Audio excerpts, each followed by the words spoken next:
Welcome to What's a Beautiful Life Anyway? I'm your host, Jill Bennett.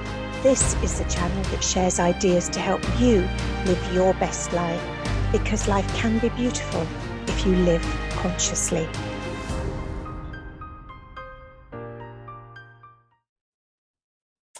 Welcome to this week's edition of What's a Beautiful Life Anyway? I'm your host, Jill Bennett, and I'm absolutely thrilled to have with me this week, Rosie Wilby. Hi, Rosie. Hi, Jill. Nice to be here. Oh, it's so great to have you here. Now, to live your best and most beautiful life, most people want to be in a loving relationship. And Rosie is a bit of an expert in this field, having written a couple of books and done lots and lots of research. But let's start from the beginning, really. Rosie is an award-winning comedienne, an author and podcaster who's appeared many times on BBC Radio 4 programmes, including Women's Hour, Saturday Live, and Forethought. Her first book, Is Monogamy Dead, was longlisted for the Polari First Book Prize and followed a trilogy of solo shows investigating the psychology of love and relationships. She has a new book called The Breakup Monologues, and it's based on her acclaimed podcast of the same name, and is published globally by Bloomsbury. Bit daunting, interviewing another podcaster, but we'll go with it. Rosie is a former singer-songwriter and was prompted by friends and fans who often found themselves in fits of giggles at her silly in-between song banter. Entered Channel 4 So You Think You're Funny and found yourself in the semi-finals at Edinburgh Fringe in the summer of 2004. Rosie, you then made that switch to comedy. How difficult was that? Yeah, comedy is an interesting world, and it's evolved a great deal since I dipped my toes in, first of all in 2004, and started gigging more regularly as a comedian in 2006, when I found myself in the final of a competition called Funny Women, which was perhaps a confidence boost and even more of a kind of spur in that direction towards comedy than the So You Think You're Funny competition, which had actually been a scary experience in many ways, because I really hadn't done any gigs at all, and I was really throwing myself right in the deep end and just thinking, well, let's give it a go. By the time I entered Funny Women a couple of years later, I'd done probably still only about 30 or so gigs, but then I started doing it very seriously and touring and writing my own shows, going to Edinburgh Fringe, and gigging with some regularity on the circuit in London and around the UK and a little bit internationally as well. So it's been a really interesting journey, and it's been interesting to see the comedy landscape evolve and become more diverse. I think when I started, it was still probably seen as very male, and it's changing a little bit now. We do see lots and lots of female talent at all the comedy nights and comedy clubs, some really, really brilliant female voices. So exciting times in comedy, but yeah, it can be challenging, of course, when audiences are heckling or they're just not into you for whatever reason. But I suppose you develop tools to try and cope with that. But I think it's actually a good thing for anybody to do, even if you just try it once. Maybe your work party, have a challenge where you're all going to try and do a 5-minute comedy set and entertain one another. It's a really interesting challenge, because making people laugh is a wonderful experience, but thinking about how exactly you're going to do that, in a sort of staged setup like that, rather than spontaneously in conversation or at a party, is quite an art. But I think you do learn a great deal from it, and you learn a great deal of resilience, because if your first couple of minutes or so isn't going well, and then you find something that connects with the audience, that can be in some ways even more rewarding. So it's all about learning from little tiny failures from a piece of your material that doesn't work, and actually then thinking, hang on a minute, I'm going to think on my feet, and I'm going to actually try a different tack. And sometimes those gigs where it's challenging but it works out in the end can be the best. Yeah, I think the thought of doing that terrifies the life out of me. I remember being on a management course once, and we had a session with Carrie and David Grant, where they were teaching us to sing, and we all had to get up and sing at the end. That was terrifying as well. So, well, I used to find singing more scary. I think I found that more vulnerable. I know comedy can be incredibly vulnerable, particularly the type of comedy I do now, where it's a bit of a mix of the funny and the serious, where we talk, at some length about breakups and challenging and difficult and painful experiences on the Breakup Monologues podcast. I do think that singing felt very vulnerable, and you sort of feel, I don't know, if you miss a note or something, or you feel like you can't hear and you're slightly off, that, I don't know, there's something that feels very I don't know if it's embarrassment or shameful. I didn't like it if I felt I hadn't sung well. Whereas if I haven't done comedy well, I feel that I can blame the audience a bit more because it's them who didn't get it. Absolutely, it's them who aren't open-minded enough to get it all. I agree. Well, let's move on to your book, because and I can show the screen for people who are watching. Because I listened to the book. So I haven't actually got the original one here. But I mean, you listened to the audio, which I narrated. You did, and it's so beautifully. It's such an easy thing to listen to, but an absolute delight, because there are so many laugh out loud moments. I listen when I'm cooking, or if I'm doing housework, or when I'm driving. Today, I've already had 2 hours in the car because I've had to take one of my little dogs to a specialist vet. And I'll be doing another 2 hours later to pick him up. So, so I do lots of driving, and it's so lovely when you have something that's really entertaining like that. And lots about you and girlfriends past and present. And as you say, I love the mix of comedy with a little bit of seriousness and lots of facts and figures, and talking about your girlfriends. But you don't have a girlfriend anymore, do you? You have a wife. So congratulations. Yes. That's right. She's called Girlfriend in the book. That's her sort of nickname. But now we are married. So I suppose the idea of the book is that we learn from our past breakups how to ultimately stay together, how to communicate in a relationship, set our boundaries, understand who we are and what we want, our needs and desires, and also make perhaps better partner choices in the first place. So my thinking, my philosophy, if you like, is that breakups are ultimately a good thing, because they help us to navigate life and to make better choices and to learn about our own inner strengths and resilience.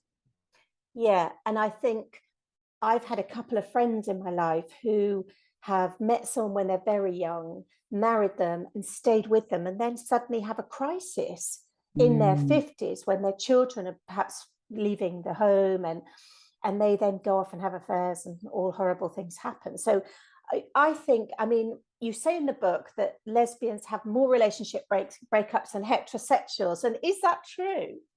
Well, statistically, it is true. And I think that it's partly because women often are the ones in heterosexual divorces to initiate the divorce. So then you see lesbians, where you've got two women in a partnership, we seem to perhaps be emotionally honest and more able to initiate a breakup than a man, perhaps. And we seem to want to get that out there and say, look, it's not working anymore. Or, perhaps women do become bored or tired in relationships. We don't like to suggest that. Culturally, we have this idea that women are very faithful and loyal and stay a long time in relationships. And we do. But there is scientific research that will show you that women do have a sort of a craving for romantic and sexual novelty, just as we sort of think men do. So human beings are not necessarily wired for long-term monogamy in the way that we think we might be. Our primitive brain systems haven't caught up with such the long lives that we now live. I think you're right. And I think sometimes, especially if there's children or fur children involved, we might stay in relationships a bit too long. And the getting bored thing, I completely understand that. I think you're right. So yeah, it's interesting, isn't it? that It's really surveys. interesting. Yeah. And there was Yeah. something in the book about, so I've read Carol Dweck's book about the two mindsets, a fixed and a growth. Do you think one's better than the other? Oh, yeah. I mean, if we're going to develop and grow in life, we do need to adopt a growth mindset. And I don't think that was something that came to me naturally, because I was somebody who did quite well at school academically, not socially. I was probably seen as a bit weird, particularly because I was doing well academically. So I think, and I guess also because I was gay and starting to come to terms with that too. But yeah, I do think that if we try and adopt that growth mindset, then we can develop and grow as a human being. Whereas I guess I thought, oh, well, I'm doing well at school, so I'm okay. And I think teachers and parents, at that time all sort of made you feel like, oh, if you're getting A's in your exams, then you're fine. Whereas actually, we should all be looking to constantly develop. And if you're doing well at maths, it doesn't necessarily mean you're actually doing very well at communicating emotionally and making friends and connecting with people. And, those things are actually equally as important when you get out into the world. So, yeah, I do think the growth mindset is really important. And that's why I think comedy is a really interesting challenge, because it's the ultimate thing where you need to have a growth mindset, because it's the gigs that go wrong where you learn the most from them. Yeah, probably relationships that go wrong as well are the ones you learn a lot from. And I think you're Indeed. right. The whole growth mindset. We have a saying. I'm part of I run a business through a big company, and we have a saying that if you're not growing, you're dying. And it's true. We all need to have that growth going on in our lives, and that stops us getting bored as well, I think. So yeah, I had a pretty fixed one as well. I had a forces upbringing, so very, very fixed life and fixed mindset. But the last 10 years, I've been on a huge personal development growth that's changed all that. Great. There is a big bit in the book, isn't there, about chemistry? And lots of people talk about, oh yes, when we met, we had such chemistry together. But there really is a lot of chemical at play, isn't there, when we meet someone or we fall in love? Oh, definitely. When we meet somebody, there are all kinds of exciting chemicals whizzing around the brain. Dopamine, which is one of the brain's sort of reward chemicals. Also, oxytocin, which is nicknamed the cuddle chemical, which is a bonding chemical that we often have floods of when we give birth, when we have a new baby, when we stroke our fur children. You mentioned dog and cat, who appear in the book, and your little dog. So you, I'm sure, enjoyed that storyline. But yeah, it is a real exciting and heady cocktail of chemicals that are going on when we first meet somebody. So when we sort of acclimatize to that and adjust to it, we do shift into a different stage of companionate love, of what evolutionary theorists would term, attachment rather than lust or romantic love. We're in this attached stage where we are a team. We have divided up household chores and tasks. We're bringing up kids together, or fur babies, or we're looking after elderly parents, or we're, having all kinds of other ways in which our lives have to fit neatly around one another, or with, our working lives and working patterns. And there are constant negotiations and agreements about, what you're going to cook for dinner, or who's going to put the bins out, all these things. So it's, I think love is not necessarily the type of love that we often see popularized in films and hear about in romantic love songs. So we tend to have this sort of myth about love being a certain way, when actually there are different stages of love, and the longest lasting stage of love that most of us experience for the longest time is not sort of recognizable as the love that we represent with the red hearts and the Valentine's cards and all that kind of thing. So there's a bit of a cultural chasm between what our understandings of love and what the realities of it are, and we have some difficulty accepting it, I think, at times. Yeah, I think you're right. I loved the bit in the book about the girl who was a Mills and Boon addict at school. And that just shows, doesn't it, the way we're conditioned from a young age. Yeah, it's really interesting. Yeah, what I've loved about picking little bits from the podcast to filter through the book, largely the book tells a lot of my own story, which I don't get to tell on the podcast, but I have been able to put all these different voices in. And I think what's been really interesting is all the different sort of cultural voices and people, who've got different upbringings or come from different parts of the world or have lived in different parts of the world and just have these different ways of perhaps thinking about where their initial ideas about love and romantic love came from. But most of us, it's there is this universality about what our expectations are and what the realities might be. So yeah, super interesting to bring all those different voices in. We also talk a little bit about friendship breakups and professional breakups and these other types of endings, and how we, from all of these endings, we can ultimately sort of grow our own resilience and learn more about ourselves from that enforced period of self-reflection after a breakup. So I do think that the book is for everybody. It's for people who've had a breakup recently, who I hope might find some laughter and some comfort in it, but also people who are trying to navigate staying in a relationship. I think many couples I know have said, oh, well, the breakup monologues is not for us. And then they read it and they're like, oh, hang on, I learned so much about maintaining and navigating my relationship and why I might feel bored sometimes, or why I actually can't contemplate losing my partner, or why that would feel like a world-ending experience. We are a little bit addicted to our partners. We don't always acknowledge it. Yeah, you're right. It's I think you're right. The book is for everybody, absolutely everybody. You will need to either read it or listen to it if you're listening to this, because you do learn. I mean, I've been with my husband 30 years. And it was my second marriage. So, but my first marriage was very short-lived, and I knew with that marriage, before we got married, I shouldn't be marrying him. So that's a story for another day. What I loved in the book, another thing I loved was the breakup stories, because they are, I mean, it was so lovely that people opened up and were willing to share these. Were they all so just happy to tell you? Yeah. A lot of these are stories you can also hear on the podcast. So anyone who, for whatever reason, can't, I hope you do check out the book, but if you don't check out the book, you can hear some of these on the Breakup Monologues podcast. But yeah, there are some that were just shared with me for the book as well. So yeah, a lot of friends in comedy and writing, and my friends in the creative arts. I suppose we're all used to sharing intimate details of our lives, aren't we? Because we do that on stage with quite some regularity. So yeah, really grateful to all the people who did share those stories. Do you think, as women, maybe that's why we get bored and we're prepared to leave, because we have that support of our friends, don't we?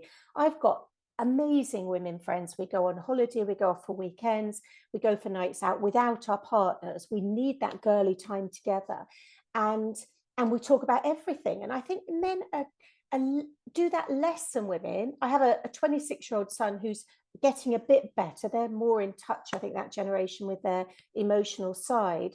But I think as women, girl friendships and girlfriends are just so important. Yes, that's what I've heard from many women, particularly heterosexual women friends who have been through a breakup or a divorce. They've found that their female friends are an incredible support network. And in studies, we do actually see women and men reporting different rates of getting over a breakup. Women often feel or report feeling more pain in the initial aftermath, but then recover better in the longer term. Whereas you do see men still struggling and feeling quite lonely a long time afterwards, because perhaps because of our culture and the way men are supposed to be, and you know, there's a pressure on them not to be emotional. I think it's harder for them to be vulnerable and create those intimate bonds and friendships. I think in my world, in sort of lesbian relationships, that can be interesting again, because sometimes our friendships get muddled with romantic and sexual connections. So that can be another little complication in my world. Yeah, yeah. And I loved hearing about your bisexual girlfriend, because I have a bisexual daughter, and it's always interesting to me to know who she's going out with, and you know, it's just, I just find it fascinating, because I want to learn about it and I want to understand it, you know, because of her, because of yeah, well, I accept everybody and anybody, and right back from the 80s when I first moved to London, and I worked in Chelsea, and many of my friends were gay, and I started going to gay restaurants and gay clubs, and it was great fun. And I didn't even know these things existed, because I lived up in, you know, Shropshire, where it was all a bit sleepy. So it opened a whole new world for me back in those days. And I don't want to spoil the book for anyone who hasn't listened to it, but I loved the breakup stories, especially the Louise Lee. That was just so. That was just. Well, we can. So I think we can tease what the chapter heading is about that one. I thought I'd been ghosted, but he'd just gone to prison. Yeah, no, that was fun. And talking about ghosting, there is a whole chapter that decodes this weird new language that we have around breakups. You know, what on earth do breadcrumbing and ghosting and submarine all mean? I know, I agree with your friends. I think we need a glossary of terms for these, for all of these different things. It's a bit like when my children got to their teens and were coming back saying, oh, no, they're pan. And I'd go, okay, you're going to have to explain that one to me, because I didn't, you know, having been in the same relationship for now 30 years, I really did need some of these new terms explaining to me. I'd been out of the sort of working in London world for a while. So, yeah. Oh, I have to touch on this as well, because I'm with you that I sleep better when I'm not in the same bed as my husband. So, but he's not very happy if I try and do that. So have you got any advice how we can encourage our partners to accept us not sleeping in the same bed?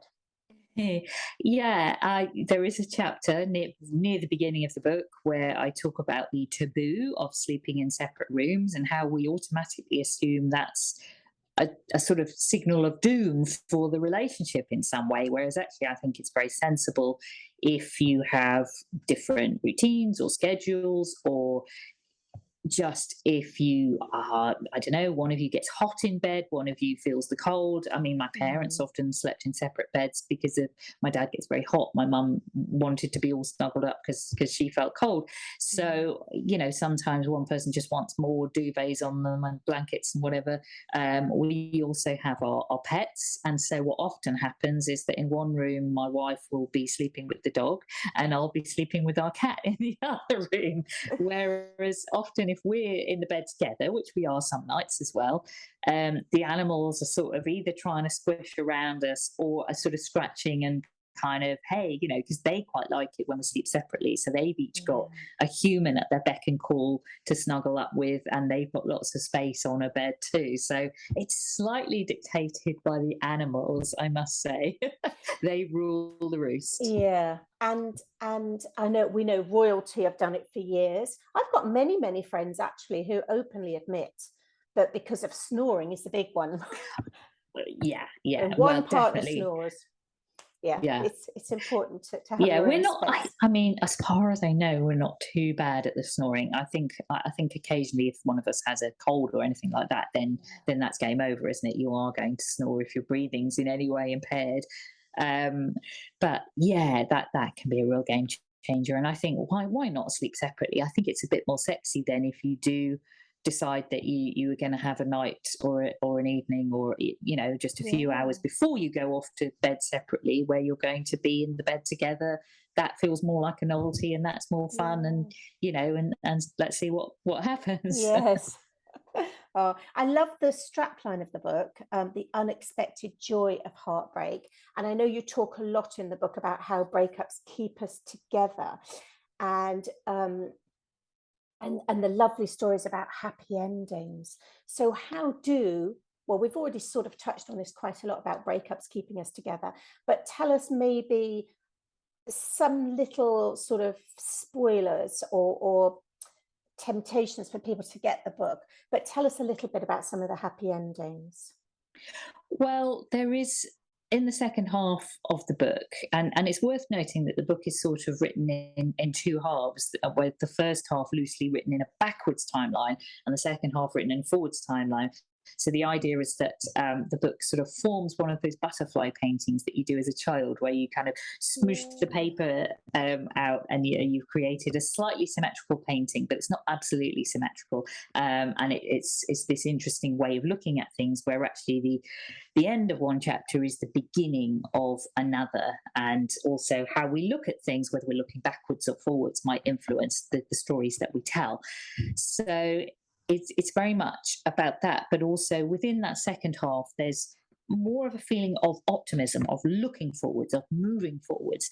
And there's a chapter called The Good Breakup, which is very much about this personal growth, this sense of resilience, this sense of knowing oneself better that comes after a breakup, reinvention, transformation, and healing and empowerment. And so I spoke to a number of people, particularly women, who had embarked on new careers, new adventures, maybe their dream career that they hadn't had the headspace or time for. They'd gone traveling, or they'd met new friends or new partners. And there is this sense of newness that can come after a breakup that I talk about a lot in that sort of second half. And particularly in that chapter, a friend of mine called Helen Croydon, who is a writer and publicist, and she sort of talks about how she went from being a kind of party girl, always in her party frocks, and she had this very boozy relationship with a real bon viveur, and she was always in pubs. And actually she realized that when they broke up, that she wanted to do something completely different, and she started getting super fit and became a Team GB triathlete, and was running in all weathers and out in the rain. So I do think it can spur us on to new challenges, new exciting challenges. I think you've had such an effect on people, and this book will have such an effect on people, really allowing them to think about their relationships and move on. And I just want to quote something that you wrote in the book, where you said that it was just talking about success, a chapter talking about success and happy endings and whatever. And you said, I found a way of sharing humor and thoughtfulness in exactly the way I was hoping to, without compromising my artistic integrity, and that feels like success to me. Do you know what, Rosie? I think you're a huge success, and I think your book will be a phenomenal success. And I want to thank you for being on the podcast with us today. Thank you, Jill. We will post all the links up to the book and to your Facebook pages and your ticket sales page as well. I was talking to a friend of mine, and we think we might come along to one of your gigs to have a listen in. So yeah, just thank you so much for joining us today. Oh, brilliant. Thank you. Thank you. Thanks so much for listening to this week's show. Check out all the links to the resources mentioned in today's episode and all my freebies in the show notes. See you next time.